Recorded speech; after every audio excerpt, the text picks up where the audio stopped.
So this is our May June 2021 variant 11 paper 1 multiple choice question. You will be having 1 hour 15 minutes for 35 MCQs for 35 multiple choice questions across the syllabus. The first question is in front of you. This is the very first tricky question. हमेशा यही सवाल आता है, या तो book keeper का आएगा, या अकाउंटेंट का आएगा, या बुक कीपिंग का आएगा, या अकाउंटिंग का आएगा. ये चार नाम याद कर लें. बुक कीपर अकाउंटेंट दोनों का क्वेश्चन आता रहता है. अच्छा, बुक कीपर कौन होता है जरा मैं आपको बता देता हूं. बुक कीपर रिकॉर्डिंग करने वाला होता है. इसका मतलब sir cash book, sales journal, purchase journal, sales return journal, purchase return journal, इन सब का कुछ भी होगा तो रिकॉर्डिंग होगी. अकाउंटेंट कहाँ आएगा सर? अकाउंटेंट आएगा income statement, statement of financial position, ratios, decision making, इन सब चीजों में अकाउंटेंट आएगा. तो ये कह रहा है which task could be carried out by the bookkeeper. The correct option is D, recording financial transactions. इसका मतलब ये सारे काम कंपैरिजन कौन करता है? अकाउंटेंट. समझ आ गया? फाइनेंशियल स्टेटमेंट कौन बनाता है? अकाउंटेंट. डिसीजन मेकिंग के लिए इंफॉर्मेशन कौन देता है? अकाउंटेंट. ये बात याद रखने, पहला एमसीक्यूज इसी के ऊपर होगा, बुक कीपिंग अकाउंटिंग या book keeper accountant.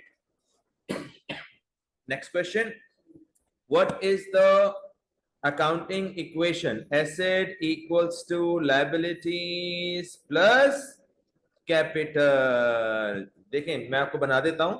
Asset equals to capital plus liabilities, ये भी अकाउंटिंग इक्वेशन है. Capital equals to asset minus liabilities, ये भी अकाउंटिंग इक्वेशन है. Liability equals to asset minus capital, ये भी अकाउंटिंग इक्वेशन है.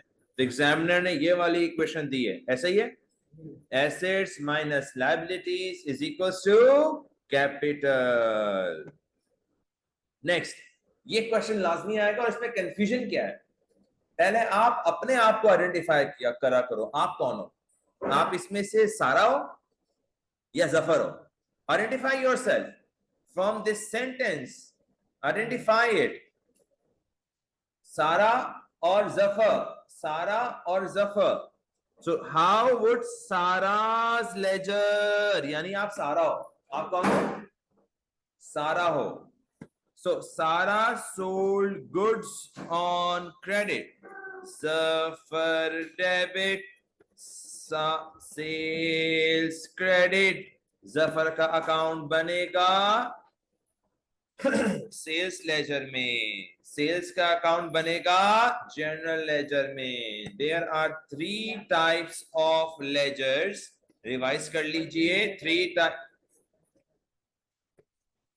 Sales ledger, purchase ledger, general ledger. Sir भूलने नहीं देते, सर हमेशा ऐसे ही पढ़ाते हैं. सेल्स लेजर में आता है रिसीवेबल्स, परचेज लेजर में आता है पेएबल, और दुनिया जहां के सारे account general ledger. Zafar debit, sales credit, Zafar debit, general ledger. No sir, no sir, no sir. Sales credit, yes sir, yes sir, yes sir. Zafar debit, yes sir, yes sir, yes sir. कितना बदतमीज है जो credit पहले लिखता है और debit बाद में. ये खेल रहा है आपसे. क्रेडिट इसने पहले लिखा, डेबिट इसने बाद में लिखा. तो मैं क्या समझा रहा हूं आपको? आप पहले अपना थॉट प्रोसेस कर लिया, पहले अपना थॉट प्रोसेस कर लिया करो, फिर ऑप्शंस पे जाया करो. पहले अपना थॉट प्रोसेस किया करो, फिर ऑप्शन पे जाया करो. पहले अपना थॉट प्रोसेस किया करो, फिर ऑप्शन पे जाया करो. वरना ऑप्शन पढ़ के हमेशा गड़बड़ हो जाता है बंदा. ऑप्शन पढ़ के हमेशा बच्चा कंफ्यूज हो जाता है. तो पहले सेंटेंस पढ़ के अपना थॉट प्रोसेस खुद किया करो. Let's see number 4. Umar sent a credit note. अब पहले आप खुद सोचो क्रेडिट नोट किस लिए यूज होता है? रिटर्न। सेल नहीं हुई होगी, ये क्या हुई होगी? पेमेंट नहीं आई होगी, ये क्या हुई होगी? रिटर्न। तो पहले इस तरह की ट्रांजेक्शन पहले सोचा करो। आप कौन हो? आप कौन हो जल्दी बताओ ना, आप कौन हो? हाँ मिरियम। कौन हो आप मिरियम। मिरियम के पॉइंट ऑफ व्यू से सोचना है, मिरियम के पॉइंट ऑफ व्यू से सोचना है। अब सोच, सुन गौर से सुन। उमर सेंट, उमर ने सेल्स रिटर्न की है तो मिरियम की तरफ से ये परचेज रिटर्न होगी। उमर के पॉइंट ऑफ व्यू से सेल्स रिटर्न है because Umar is issuing, Umar is giving credit note. Umar record करेगा सेल्स रिटर्न, मिरियम रिकॉर्ड करेगी परचेज रिटर्न। मैं मिरियम हूं, मैं परचेज रिटर्न रिकॉर्ड करूंगी। Purchase return credit, Umar debit, Umar debit, purchase return credit. Miriam तो मैं खुद हूं, मिरियम का अकाउंट थोड़ी बनाएंगे हम मिरियम है तो हम मिरियम का अकाउंट नहीं उमर का अकाउंट बनाएंगे। उमर डेबिट होगा, purchase return credit. So trace like this. पहले आप खुद सोच लिया करो, सेंटेंस पढ़ के सोच लिया करो ये है क्या चीज, फिर ऑप्शन पे जाएगा। Next, discount column on the debit side. Discount allowed बोलना, कंफ्यूज क्यों कर रहा है हमें? Discount on the debit side बोले तो discount allowed. A trader to cash book total 1300 and the discount column is credit on the credit side of 700. How much discount did the trader receive? 1300 total था। Hold on, दोबारा पढ़ते हैं, जल्दबाजी में कुछ और पढ़ गए हम। The discount column on the debit side of a trader's cash book total 1300, यानी डिस्काउंट अलाउड के डेबिट साइड पर 1300 था। Okay, and the discount column on the credit side यानी डिस्काउंट रिसीव कितना था? 700। अरे सेंटेंस बड़ा कंफ्यूज कर रहा था, अभी हमने टी बना लिया, बड़ा आसान हो गया। ये ना दोनों डिस्काउंट की बातें कर रहा है, एक डेबिट साइड वाला डिस्काउंट जो डिस्काउंट अलाउड होता है और एक क्रेडिट वाला डिस्काउंट जो डिस्काउंट। अब वो कहता है how much discount did the trader यानी आप ही बताओ आपको कितना डिस्काउंट मिला।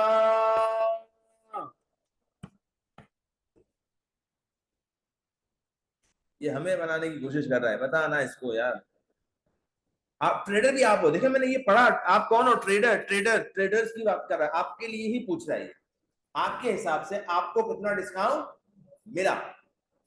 डेबिट साइड वाला अपन ने दिया अलाउड, क्रेडिट वाला हमने लिया डिस्काउंट रिसीव। हमें कितना मिला? क्रेडिट को कितना मिला? Discount receive. किया, किया मोटर्स बॉट, काई है सर, ये काई मोटर्स है। Okay, bought office equipment from Meena and paid immediately by bank transfer, bank credit। कितना खेल रहा है भाई ये हमारे साथ।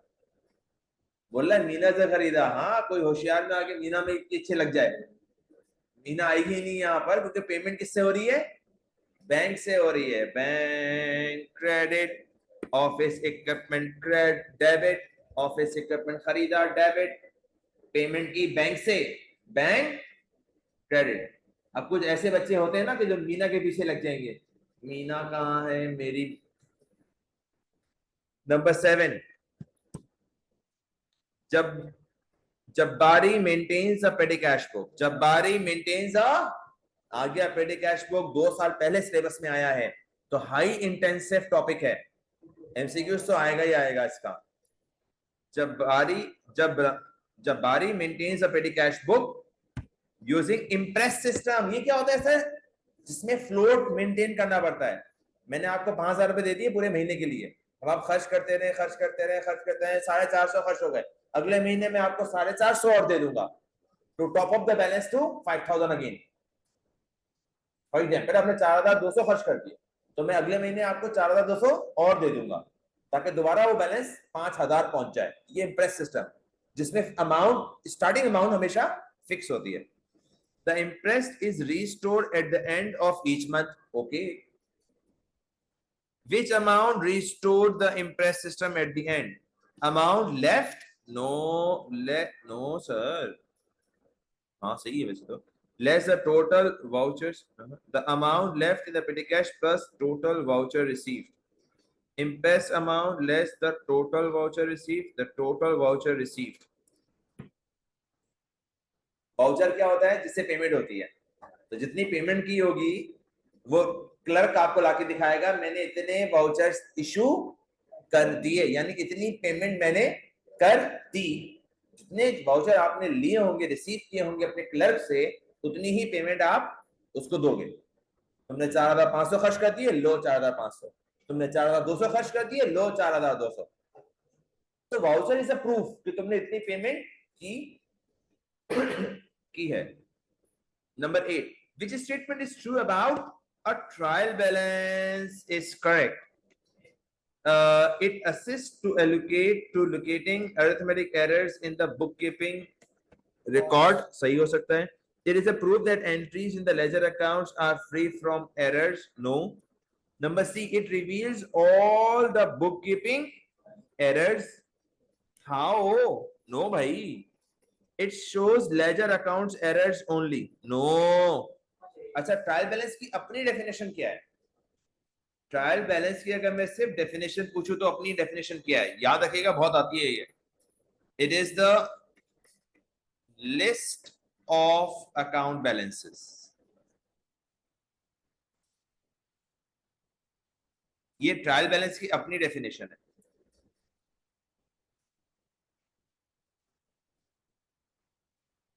अरिथमेटिक एरर यानी प्लस माइनस की एरर. अगर ट्रायल बैलेंस मैच नहीं आ रहा है, इसका मतलब आपने कहीं ना कहीं प्लस माइनस की मिस्टेक की है. ट्रायल बैलेंस नहीं आया तो कंफर्म आपके बुक्स में गलतियां हैं.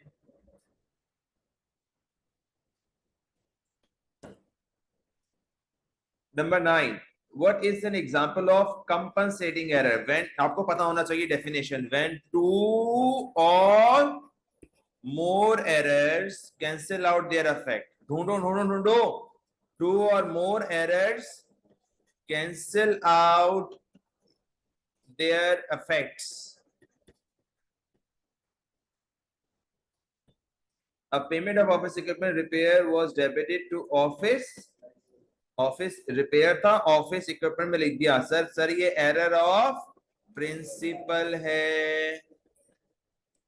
A purchase of goods from John's was credited to the account of C. John's. ये कौन सा एरर है? सिर्फ नाम चेंज हुआ है तो कौन सा एरर होता है? Commission. A sale of goods to 65 entered is 56. क्या कहते हैं इसको? ट्रांसपो. सर बगैर देखे लगा दो ना डी. एक तरफ से वेजेस कम हो गया, एक तरफ से रेंट बढ़ गया. When two or more errors cancel out their effects. When two or more errors cancel out their effects. Next.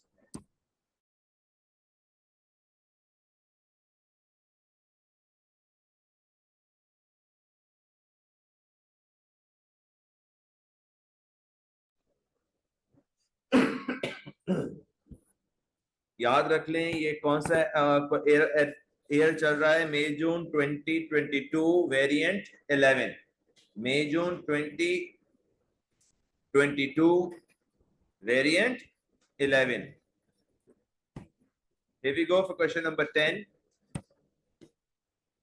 After preparation of Abdul's financial statement, 2 errors were discovered. देख लें ये सेकंड एरर का question आ रहा है. Errors ज्यादा आते हैं. What effect will correcting these errors would have on non-current asset on working capital? आइए वन बाय वन करते हैं।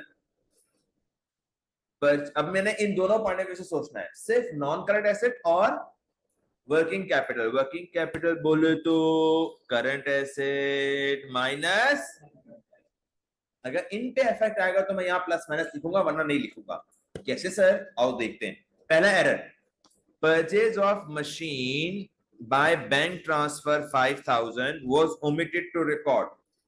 करेक्ट करूंगा तो इंक्रीज करूंगा मशीन और इंक्रीज करूं, डिक्रीज करूंगा वर्किंग कैपिटल। मान लो यस और नो, पैसे जा रहे हैं, बैंक बैलेंस कम हो रहा है, करंट एसेट कम होगा, वर्किंग कैपिटल कम होगा। दूसरी तरफ एक मशीन आ रही है, मैंने रिकॉर्ड ही नहीं की, तो अब मैं मशीन बढ़ाऊंगा। मुझे किस चीज के इफेक्ट बताने हैं? किस चीज के इफेक्ट बताने हैं? करेक्ट करने के। सही करोगे तो क्या होगा? एरर के इफेक्ट उल्टे होते हैं, ये करेक्शन का इफेक्ट बताना है। सेकेंड एरर देखो, purchase of motor vehicle 15,000 was entered in repair. ये भी बेवकूफी कर दी। मशीनरी को, मोटर व्हीकल में नहीं लिखा तो नॉन करंट एसेट कम हो गए होंगे। अब सही करने के लिए मोटर व्हीकल बढ़ाऊंगा, मोटर व्हीकल बढ़ाऊंगा। And there is no effect over here. Why sir? क्योंकि ये मोटर व्हीकल रिपेयर में डाल दिया, मोटर व्हीकल रिपेयर्स में डाल दिया, यानी इसने क्या किया? आइए, रिपेयर्स को बढ़ा दिया, यानी एक्सपेंसेस को इसने बढ़ा दिया। एक्सपेंस बढ़ेगा तो प्रॉफिट कम हो जाएगा। करेक्ट कैसे करोगे सर? मैं प्रॉफिट को प्लस कर दूंगा। वो आपसे प्रॉफिट पूछ ही नहीं रहा, वो आपसे क्या पूछ रहा है? नॉन करंट एसेट और वर्किंग कैपिटल।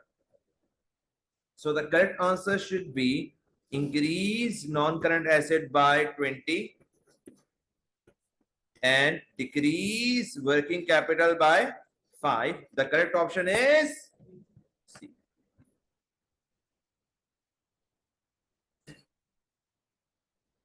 इस क्वेश्चन को जरा याद रख लीजिएगा, अपने पास लिख लें कहीं, डी लिखकर इसमें लिख लें एमसीक्यू नंबर 10। डी लिखकर लिख लें 10, मैं आपसे पूछूंगा। Next difficult questions. Number 11, Raj Malhotra had a debit balance of 108। अच्छा, ये हमारा फेवरेट आ गया। क्या आ गया सर? ऐसा क्या आ गया? Bank reconciliation. अब मैंने समझाया था एमसीक्यू सॉल्व करने का तरीका क्या है, पहले स्केचिंग कर लें। ऊपर होती है up to date cash book, नीचे होती है bank reconciliation. Up to date cash book ऊपर होती है, बैंक रिकंसिलेशन स्टेटमेंट नीचे होती है। The Raj has a debit balance of 10800 in the bank column of the cash book. 10800 सही लिखा। And he discovered that purchase of 890 by check had been recorded as 980. ज्यादा लिख दिया, एरर को debit करना पड़ेगा। अमाउंट बताओ, डिफरेंस 90। चलिए, हमने पेमेंट की, हमने पेमेंट की थी 890, हमने रिकॉर्ड कर दी 980, ज्यादा ही रिकॉर्ड कर दी। अब सही करने के लिए हमें क्या करना पड़ेगा? डेबिट। नीचे देखें, the following appear in the bank statement had not been entered in the cash book. Cash book में क्या रिकॉर्ड नहीं हुआ? Bank charges, interest received. What is the correct balance after adjustment? Calculators, बड़ी side को plus करो, छोटी side को minus करो। कैलकुलेटर चला लो। माइनस करने के बाद 10934, delta is the correct answer. Delta is the correct answer. Why is the आ गया कंट्रोल अकाउंट का सवाल. Why is the control account usually appear by a different number of staff than the person who maintain the sales ledger? Why is a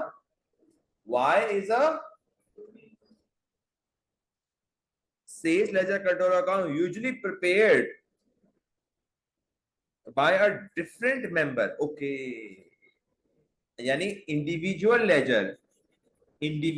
laser बनाने वाला बंदा अलग होता है, यानी सेल्स लेजर बनाने वाला, हर बंदे का अलग अलग अकाउंट बनाने वाला आदमी कोई और है, और control account end of the month में बनता है विद टोटल बनता है, एक ही अकाउंट बनता है कंट्रोल अकाउंट का बस. तो वो बनाने वाला बंदा अलग होता है. क्यों? द रीजन इज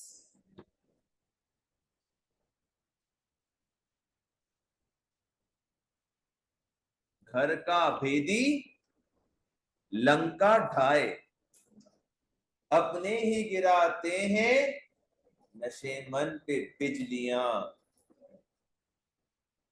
देखिए, धोखा वही होता है जहां भरोसा हो. एतमाद देख कर किया कीजिए, एतमाद लोगों पर जरा देख के किया कीजिए. धोखा आप जो दिल फेंके इतना, मना कर रहा हूं नहीं, हर जगह. खैर, अच्छा, तमाल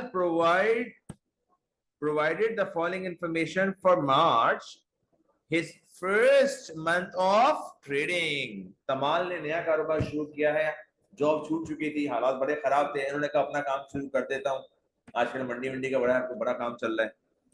तो हुआ क्या है, करना क्या है सर, हमें बनाना है purchase ledger control account. So there would be no brought down. There would be credit purchases 9100. Credit purchase return 322. Format उम्मीद है आपको याद होगा. फॉर्मेट सबसे पहले याद कर लिया करें. Total payments, paid amount 5358 during the month of Tamal. Overpaid 94. Overpaid 94. He did not make any further purchases from this supplier. That's it. बनाने टी अकाउंट. आंसर निकाल लीजिएगा, क्या आ रहा है, जल्दी जल्दी जल्दी.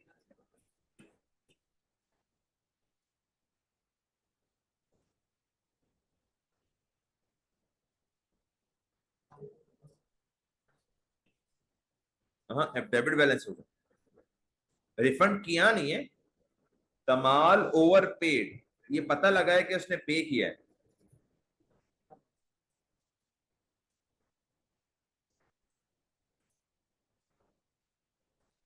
टोटल चलाएं, आंसर बताएं क्या आ रहा है.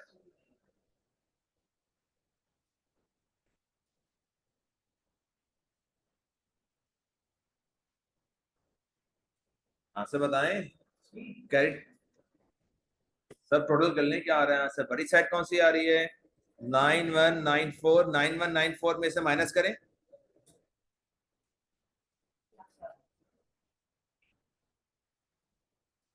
3514.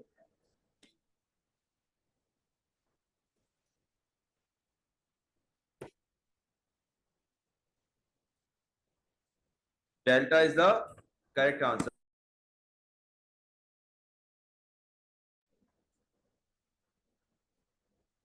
Next,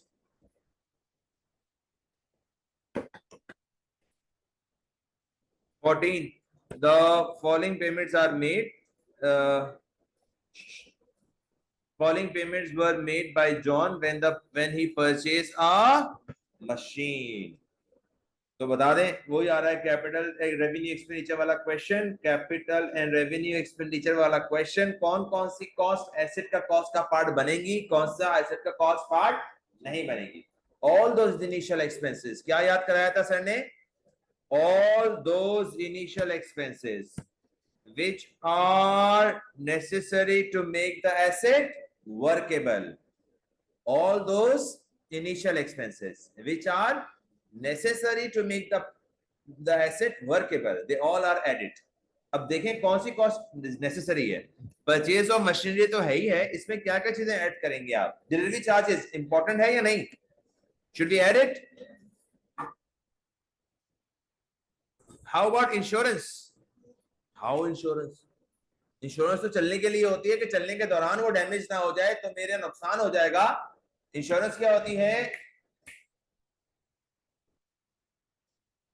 चलने के दौरान अगर एक्सीडेंट हो जाए, चोरी हो जाए, तो मेरी वो कॉस्ट रिकवर हो जाए, इंश्योरेंस कंपनी मुझे पे कर दे. तो वो एसेट तो वर्केबल के लिए जरूरी नहीं है. हर बंदा इंश्योरेंस नहीं कराता. मेरी गाड़ी भी इंश्योर नहीं है अल्हम्दुलिल्लाह.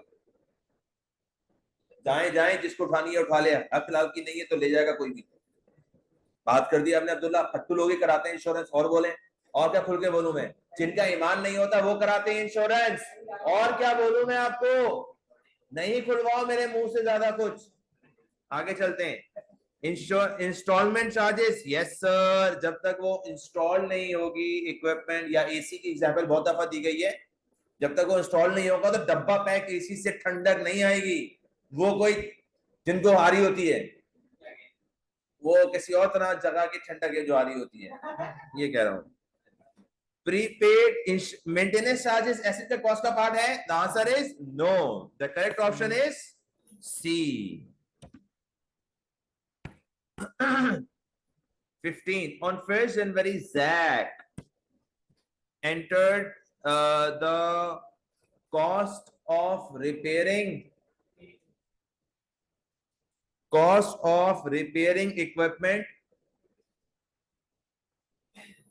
420 in the equipment account. ओ गलती हो गई सर.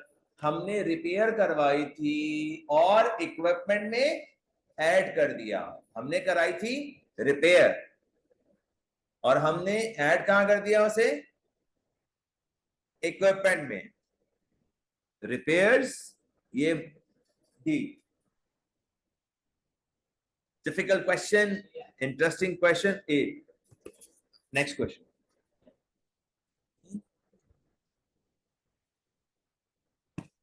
तंग कर रहे हैं.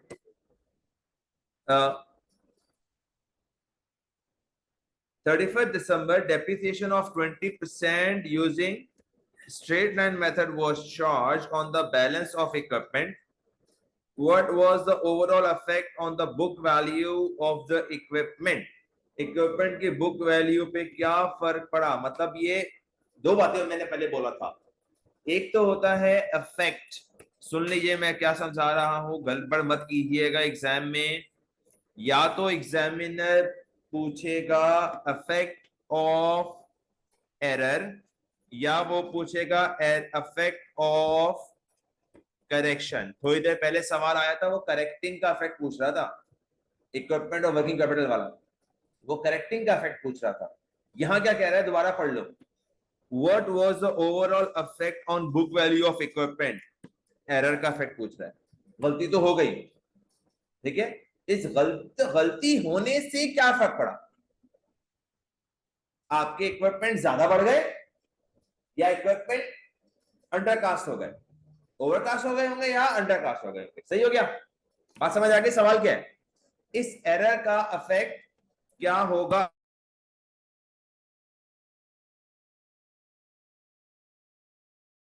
होता है.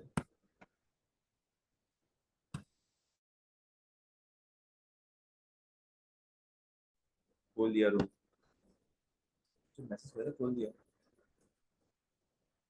आइए अब मैं समझाऊं आपको. 420 एक्सपेंस था. क्या था ये? एक्सपेंस था. और हमने क्या बना दिया उसको? Non current asset. तो नॉन करंट एसेट ज्यादा हो गए, कम हो गए? शाबाश. प्लस कर दिया हमने 420. राइट हो गया. लेकिन एक बदकिस्मती और हो गई. हमने नॉन करंट एसेट बना दिया, तो उसको फिक्स एसेट समझते हुए, नॉन करंट एसेट समझते हुए, नॉन करंट एसेट समझते हुए हमने इसको क्या किया होगा? डेप्रीशिएट भी किया होगा. डेप्रिसिएशन निकालो, कितनी बनती है 420 की। 420 की डेप्रिसिएशन कितनी बनती है 84। 84 माइनस भी कर दिया होगा। Net effect 336। Net effect 336 over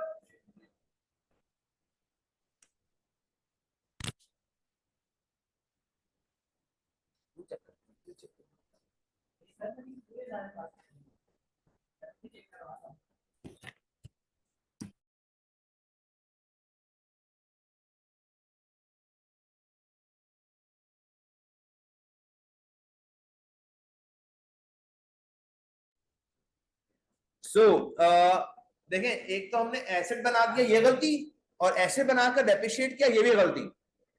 assets बनाने से वो बढ़ गया, डेप्रिशिएट करने से वो कम हो गया, तो नेट इफेक्ट कितना ज्यादा हो गया 336। Next, Atif Atif depreciate motor vehicle by 20% using on 1st May 2021. Year end कब हो रहा है? प्रोविजन निकलवा रहा है भाई। It owned 35,000 at that date. Motor vehicle had been depreciated by, यानी प्रोविजन का बैलेंस पहले से कितना था 12,600, और ये लगा कौन सा मेथड रहा है आरबीएम। तो 20% तुम्हें एक साल का और लगाना है। कैसे लगाओगे सर? मैं कॉस्ट में से उसकी पुरानी डेप्रिसिएशन माइनस कर दूंगा। करो 35,000 माइनस 12,600, जो भी आंसर आएगा उस पर लगाओ ना परसेंटेज 20%। आरबीएम है, आरबीएम 4480 लगा दो, 4480 प्लस कर दो। अब टोटल डेप्रिसिएशन क्या हो गई 17080। Correct option is a alpha. क्या क्लियर हो गया? इसने मुझसे प्रोविजन फॉर डेप्रिसिएशन का पूछा था, उसने मुझसे प्रोविजन फॉर डेप्रिसिएशन का पूछा था। सिर्फ मैंने एक साल की और डेप्रिसिएशन लगाई, पुरानी वाली में प्लस कर दी। एक्यूमुलेटेड डेप्रिसिएशन, क्या कहते हैं इसको? Accumulated depreciation. नेक्स्ट 17 सर, तीसरा सवाल आ रहा है डेप्रिसिएशन का, heart favourite, heart favourite. Disposal कितने का एसेट था, कितना डेप्रिशिएट हो गया, कितने का बेच दिया, लॉस हुआ या? आ जाइए sir. He purchase machinery for 4,000 3 years life, 100 residual value, sold for 1,500. 4,000 minus 100 divided by 3. कितने साल बाद बेचा? अप्रैल 2021 में खरीदा था। कितने साल डेप्रिशिएट करोगे इसको? अप्रैल 2021 में खरीदा था, अप्रैल 2022 में बेच दिया, सिर्फ एक साल डेप्रिशिएट हुआ। बताओ ना, अब बताते क्यों नहीं हो? क्या हो गया तुम्हें? Loss, loss of 1200। Bravo, please verify कर लीजिएगा। डिस्पोजल अकाउंट जैसी देखें, आप ये सीख लें। मैं सेंटेंस पढ़ता हूं और मेकअप करता हूं कि ये कहना क्या चाह रहा है, वो पहले बना लेता हूं। जैसे पहले लास्ट सवाल में प्रोविजन अकाउंट, इस सवाल में डिस्पोजल अकाउंट। उससे पहले अफेक्ट करेक्शन का पूछ रहा है या अफेक्ट एरर्स का पूछ रहा है। ये आइडेंटिफाई कर लिया करें पहले कि मुझे सॉल्व किस तरह करना है। नेक्स्ट, एरर आ गया सर, एरर एडजस्टमेंट है वैसे तो ये, journal entry made at the end of the year, adjustment है, अक्रूड या प्रीपेड। आ जाइएगा। ओपनिंग बैलेंस कमीशन रिसीवेबल कितना था? 210 outstanding. Commission receive during the year 4850। चलें जिंदगी आसान करता हूं। Commission outstanding commission 210, commission receive 4850। बड़ी साइड को प्लस करो, छोटी साइड को माइनस करो, इनकम स्टेटमेंट निकालो। 4640 चेक कर लीजिए, कोई भूला हुआ है क्या इसको? Format accruals brought down, accrual carried down, prepaid brought down, prepaid carried down, amount received पापा, एक्सपेंस में बनता है पापा, इनकम में बनता है पापा। इनकम है, मैं पाप पे नहीं जाता। हाँ मैं तो अब ये पूछ क्या रहा है? अब पूछ रहा क्या है इसमें बताएं? एबीसीडी। इस चीज की डबल एंट्री पूछी है, क्या बनाई? Commission receivable debit, income statement credit, yes no? T account से सोचो ना यार, टी अकाउंट किसका है? कमीशन का। डेबिट कौन हो रहा है? कमीशन। रेफरेंस क्या है? Income statement. कमीशन हुआ है डेबिट, रेफरेंस क्या है? Income statement.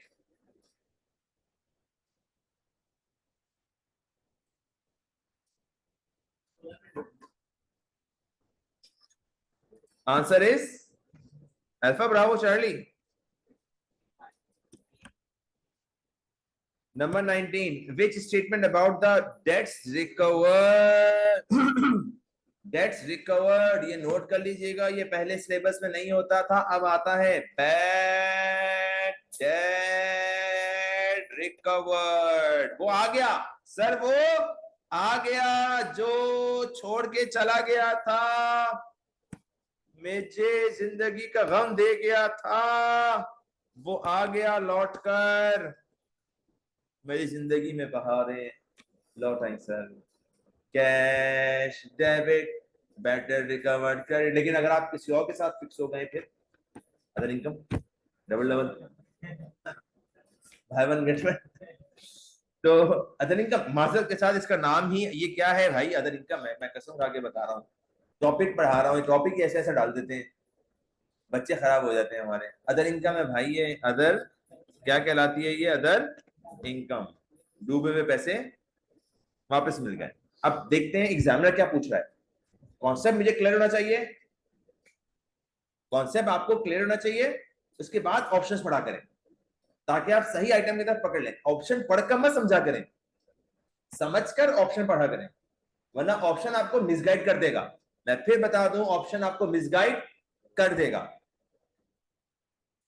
तो पढ़िए, the amount is used when an amount previously written off is received from a customer. Amount is used, this account, the account is used when an amount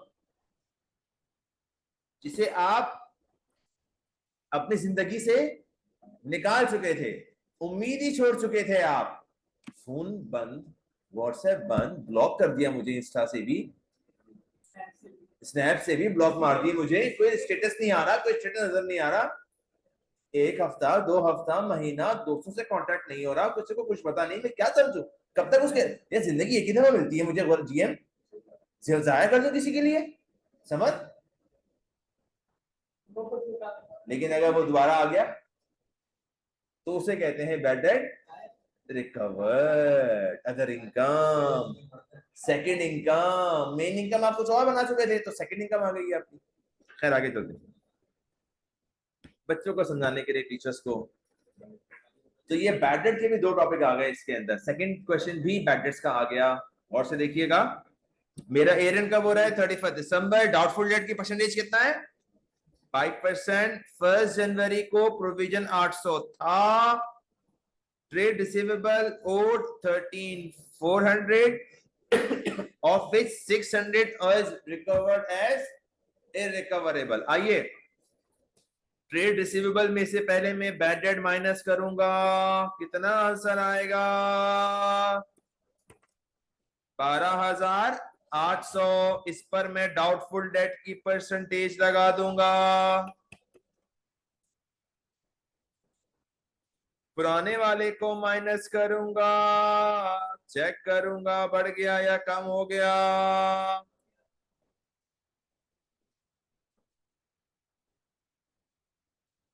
जी, लेकिन ये तो पूछ ही नहीं रहा 160। वो क्या कह रहा है, नहीं समझे तुम? क्या कह रहा है? ये आईएस में जाएगा, ये एसएफपी में जाएगा, और यही कैरिड डाउन होगा प्रोविजन का। वो प्रोविजन का कैरिड डाउन पूछ रहा है। 1 जनवरी का बैलेंस मुझे कैसे पता लगा? आओ मेरे साथ। ब्रॉड डाउन किस तरफ होता है, बोलो ना। इनकम स्टेटमेंट की एंट्री क्या बनेगी? Provision debit. बोले प्रोविजन डेबिट। कम हो रहा है, provision debit. Income statement, that's all. Accounts closed, balance is transferred. Examiner मुझसे ये मांग रहा था 1 जनवरी का 2022, 2021 गिवन है मुझे। 2021 उसने मुझे दे दिया, पिछले साल का। 2022 का पूछ रहा है ब्रॉड डाउन। तो वो वही होता है जो आपकी कैलकुलेशन में से आंसर आता है। मैं ये कह रहा था आपको, शॉर्टकट जो आपकी परसेंटेज का आंसर होता है वही आपका सीडीबीडी होता है प्रोविजन का। ये नोट कर लीजिएगा, शॉर्टकट बताया है सर ने, सीडी निकालने का या बीडी निकालने का शॉर्टकट तरीका है। Anyhow the correct option is B, bravo. Next, now next question 21. When preparing his financial statement, trader valued inventory at cost. Generally, आ गया inventory का सवाल। Inventory is valued at cost. Generally, inventory is valued at, but when the goods are damaged, obsolete or out of fashion, तीन बातें बोली है sir ने। When the goods are damaged, obsolete, out of fashion, out of season, then there is a need of NRV, net realizable value.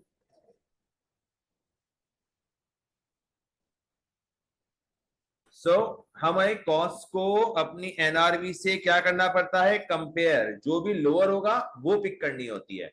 तो cost कितनी है sir? आइए पढ़ते हैं। He found that 10 units of the inventory costing 12 was damaged. He spent 2 and then they can sell for 9. NRV का formula क्या होता है sir? Estimated selling price minus estimated selling expense। 9 रुपए का बेच दूंगा, 2 रुपए खर्चा कराने के बाद एनआरवी कितना आया? कितना आया? 7। कौन सा कम है, 2 या 7? 12 या 7? 7। पूछ क्या रहा है? What was the effect on income statement of incorrect valuation? अच्छा, इसका डिफरेंस निकालिएगा, कितना आ रहा है?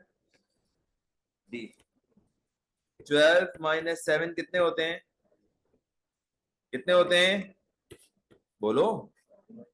तो $5 हमने इन्वेंट्री को ज्यादा लिखा हुआ है। क्या मतलब है इसका? $5 हमने इन्वेंट्री के, और इन्वेंट्री के आइटम कितने थे? तो 5 into 10 is, और याद रखना, जिंदगी में मैंने बहुत दफा बताया है, closing inventory and in profit has direct relationship. Closing inventory and profit has, अगर क्लोजिंग इन्वेंट्री ज्यादा हो जाए तो प्रॉफिट भी ज्यादा हो जाता है। तो आपका ग्रॉस प्रॉफिट भी ज्यादा हो गया होगा, नेट प्रॉफिट भी ज्यादा हो गया होगा।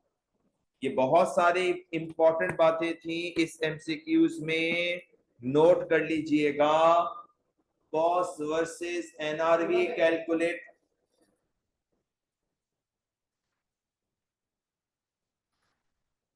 सो 12 हो, 12 पे हमने रिकॉर्ड किया हुआ है और हमें 7 पे आना था, तो हमने ज्यादा रिकॉर्ड कर दिया। कितना ज्यादा रिकॉर्ड कर दिया? 5। तो $5 से इन्वेंट्री ज्यादा हो गई, तो प्रॉफिट भी ज्यादा हो गया होगा। कितनी इन्वेंट्री थी टोटल? 10। तो 5 into 10 is 50. Next question. At the end of the financial year, Marek was owed 200 interest on loan at an employee. To an employee, he provided his following information. He did the interest on this loan after Marek's profit for the year. Where was it? Ah, समझ ही नहीं आ रहा sir. At the end of the year, Marek was owed 200 for interest on loan. क्या मतलब? Interest on loan due है, record अभी तक नहीं हुआ, उससे अभी तक ये लायबिलिटी है, पे नहीं किया हमने। he had made an employee, he record this in his financial statement. How did the interest on loan affect the profit? Interest on loan profit को कैसे affect करेगा? Profit will reduce, profit will, और अगर interest on loan अभी तक odd है, पे नहीं हुआ, तो वो लायबिलिटी बनेगा या asset? Correct option is, what is the purpose of partnership appropriation account? To distribute profit between partners as per their agreement. To distribute profit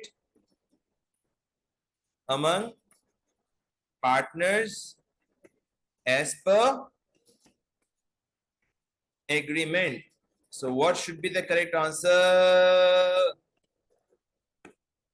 Alpha? To show the division of profit or loss between the partners. To show the amount of salary. No, sir. To calculate the interest to be paid. To calculate the interest to be charged. जी आ जाए sir, partnership 2:1 हमारा ratio है। राज withdrew 5,000 and was charged 3%. Seema did not make any withdrawal. Profit was 30,000. आ जाइए, 30,000 में 3% of 5,000 कितना बनता है? Add कर दीजिएगा। Now it should be shared 2/3 and 1/3. हमें राज का निकालना है। राज 20,100। बोले क्या बात है, सिर्फ राज का निकालना है तो राज पे ही कंसंट्रेट करें। कितनी अमाउंट क्रेडिट होगी करंट अकाउंट में? हालांकि अगर राज का पूरा अकाउंट बनाऊं तो राज के अकाउंट में क्रेडिट हो रहा है प्रॉफिट, और डेबिट हो रही है ड्रॉइंग्स, और डेबिट हो रहा है इंटरेस्ट ऑन ड्रॉइंग। तो वो आपसे राज का कैरिट डाउन भी मांग सकता था, राज का रिमेनिंग बैलेंस भी मांग सकता था। राइट हो गया? लेकिन वो सिर्फ क्या मांग रहा है? What amount to be credit. So सिर्फ ये क्रेडिट वाली बात पूछ रहा है आपसे। राइट हो गया? जो सवाल को गौर से पढ़ लीजिएगा, ऑप्शन बहुत सारे निकल सकते हैं। अगर आप सिटी निकालोगे वो भी इसी ऑप्शन में होगा, परेशान नहीं हो जाइएगा। नेक्स्ट नंबर 25 पढ़े।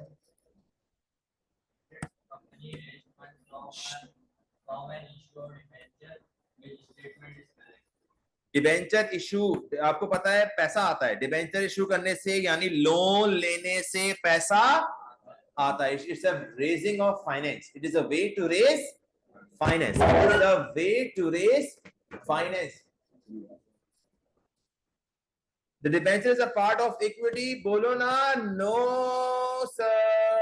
Debenture holders cannot vote. Yes sir, they cannot vote vote कौन कर सकता है? प्रेफरेंस वाले? नो सर, सिर्फ ऑर्डिनरी वाले वोट कर सकते हैं। No sir, no sir.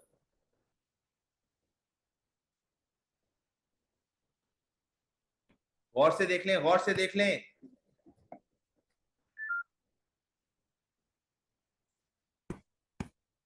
Number 25 क्या पूछ रहे हैं मुझसे ये?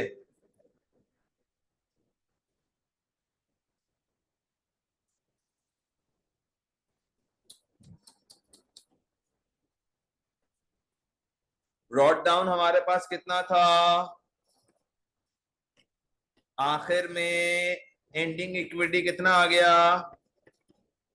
गौर से देखो, वो पूछ रहा क्या है मुझसे, सर प्रॉफिट कितना हुआ होगा? प्रॉफिट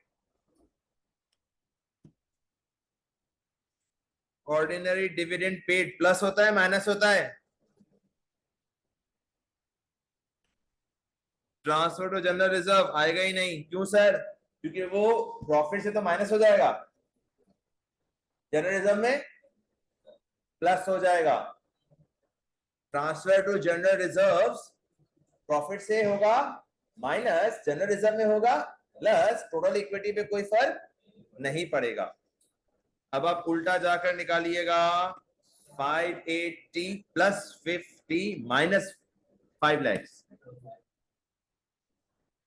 5580 क्या है? 558,000 कीजिए। 558 plus 50 minus 5 ji.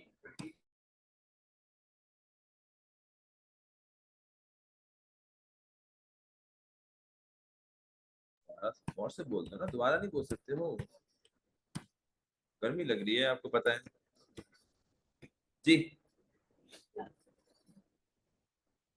C is the correct answer. Number 27. Which group contains? कौन सा इसमें है जो प्राइम कॉस्ट होगा? पहले अपने दिमाग से सोचा करो। Direct material, direct labour, direct expense. और डायरेक्ट एक्सपेंस तुम्हारी जिंदगी के अंदर अब तक क्या आया है?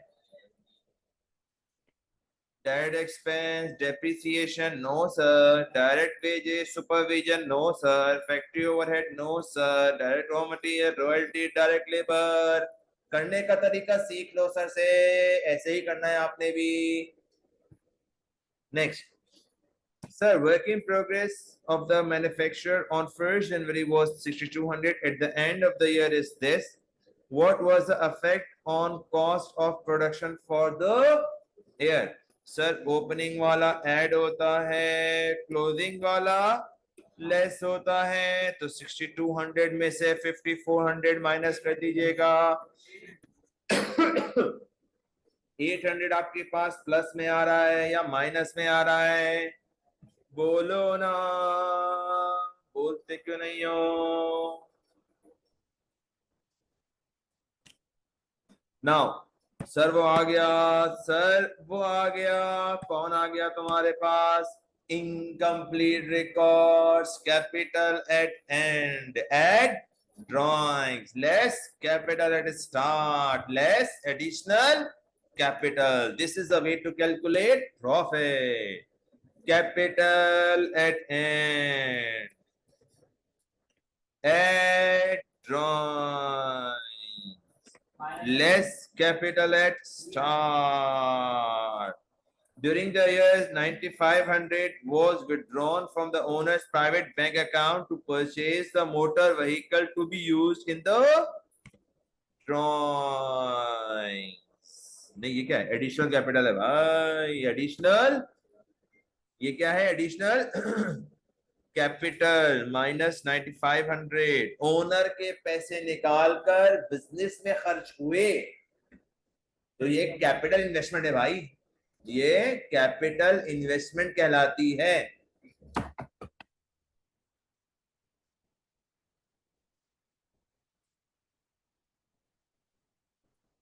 The correct option is A. Question number 29. The correct option is A. Ratios की तरफ बढ़ रहे हैं सर हम. Rate of inventory turnover. Rate of inventory turnover is cost of sale over average inventory. बोलो कॉस्ट ऑफ सेल ओवर. इन दोनों का एवरेज निकाल लीजिए. Opening plus closing divided by 2 6460.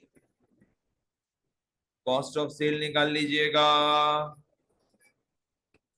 Multiply करें 5 इंटू 6400 32. अब कॉस्ट ऑफ सेल की इक्वेशन लगा दें. कॉस्ट ऑफ सेल नहीं बल्कि हमें परचेज चाहिए थी. क्या चाहिए थी? तो परचेज निकालने के लिए तुम क्या करोगे? ओपनिंग माइनस करूंगा क्लोजिंग प्लस करूंगा 32,000 माइनस 6,800 प्लस 6,000. कैलकुलेटर चलाऊंगा. 31,200 kph. तो जो रेट आपको रेशो दिया हो ना वो फॉर्मूला लगा दे. सबसे पहले तो आप आसान समझ जाए. चाहे जीपी मार्जिन हो, एनपी मार्जिन हो, रोज हो, रेट ऑफ इन्वेंटरी टर्नओवर हो, करंट रेशो हो, वो फॉर्मूला पहले लगाएंगे तो आपके पास मिसिंग फिगर निकल के आ जाएगी. अब देखिए नेक्स्ट क्वेश्चन में क्या दिया हुआ है. बोले बोले बोले. पहले यही लगाएं. आप पहले यही लगाएं. कैसे sir? GP upon sale is 25%. GP is 25% into sales. Sales बोले तो रेवेन्यू 25% इंटू 3200. जीपी आ जाएगा. बोलो ना जीपी आ जाएगा. बोलो 7,000 7550. अब आप इन्वेंट्री डिस्ट्रॉयड निकालना है. कोई बात नहीं. कॉस्ट ऑफ सेल निकाल लेंगे. Sales minus GP. Cost of sales निकालेंगे. 30,200 माइनस 7550. कॉस्ट ऑफ सेल्स निकालेंगे. कितना आया? डी में लिखो 2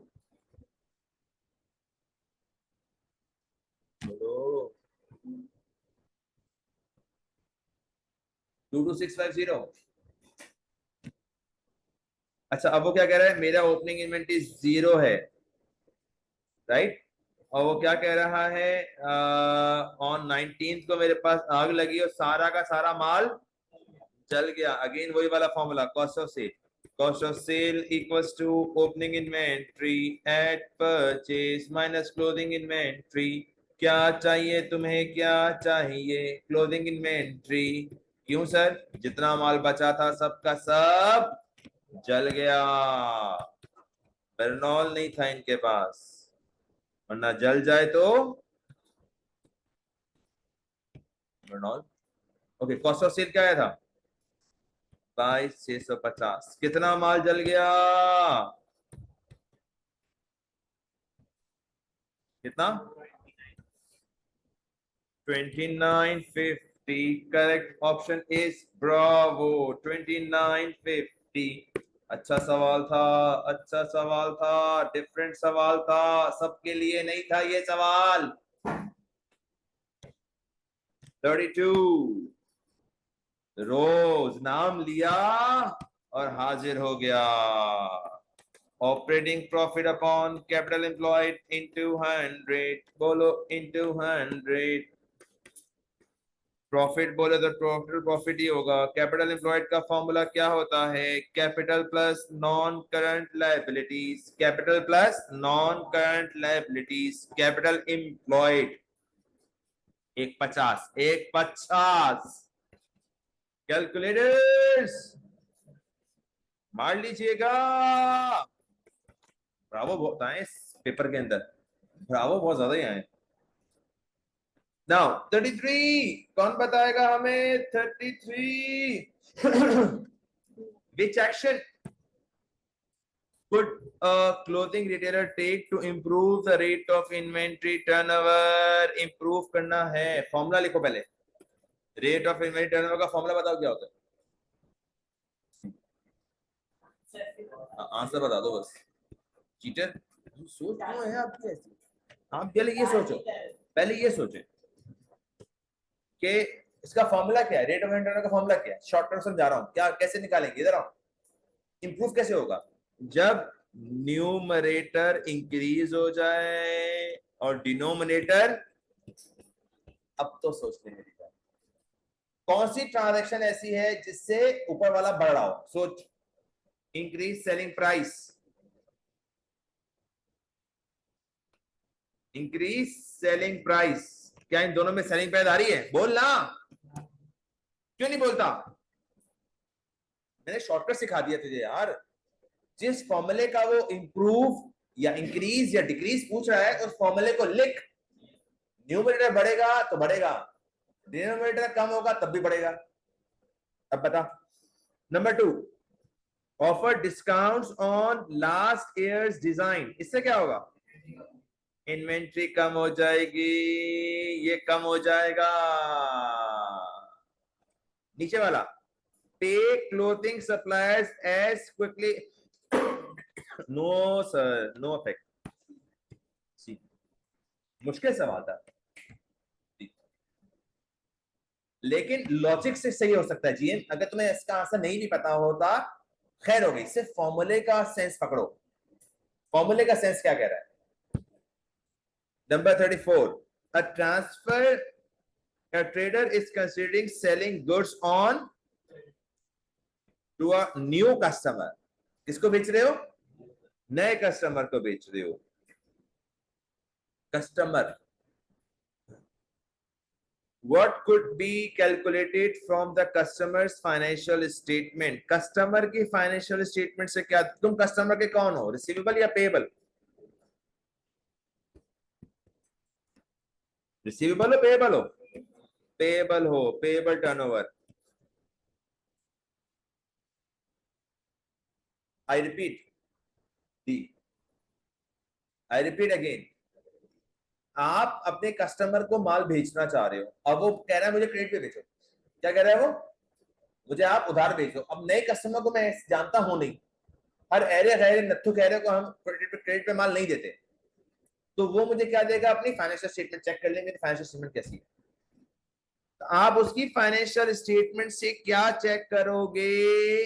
हिज एबिलिटी टू पे, हिज एबिलिटी टू पे। क्या मतलब, मैं दोबारा लिख देता हूं, एबिलिटी टू पे इट्स सप्लायर्स। तो इसके लिए मेरे पास कौन सा फॉर्मूला है? सप्लायर टर्नओवर या payable turnover? Payable turnover. Receiver turnover किस लिए होता है? कस्टमर के लिए।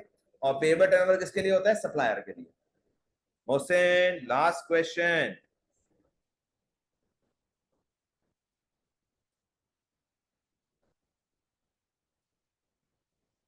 Which accounting policy requires that the information in the financial statement is free from significant errors? अब ये चारों के चारों पॉइंट ऐसे हैं जो एक जैसे लगते हैं। कंसिस्टेंसी तो खैर मेथड्स के लिए है, ये तो हो ही नहीं सकता आंसर, याद है? एसएलएम, आरबीएम, याद रखिएगा। कंसिस्टेंसी, अगर आपने एसएलएम यूज कर लिया तो हर साल आप एसएलएम यूज करेंगे, बार बार मेथड चेंज नहीं करेंगे। ये वाला कंसिस्टेंसी किस पे लगता है? मेथड्स पे लगता है, याद रखिएगा। Comparability, reliability, understandability. अंडरस्टैंडेबिलिटी भी इससे खास नहीं है। Comparability, one business can compare with another business. Understandability, इसका मतलब होता है यूजर फ्रेंडली होना चाहिए, आपके स्टेक होल्डर देख के पहचान लें, अंडरस्टैंड कर सकें, फॉर्मेट एक जैसे होने चाहिए। Reliability is the one which is significant error and bias. अब इसके लिए आपसे मैं एक नोट इंशाल्लाह शेयर कर दूंगा, जिससे आपको ये आइडेंटिफाई हो जाएगा मैं किसके लिए क्या पॉइंट शेयर करूं। Thank you very much for this year.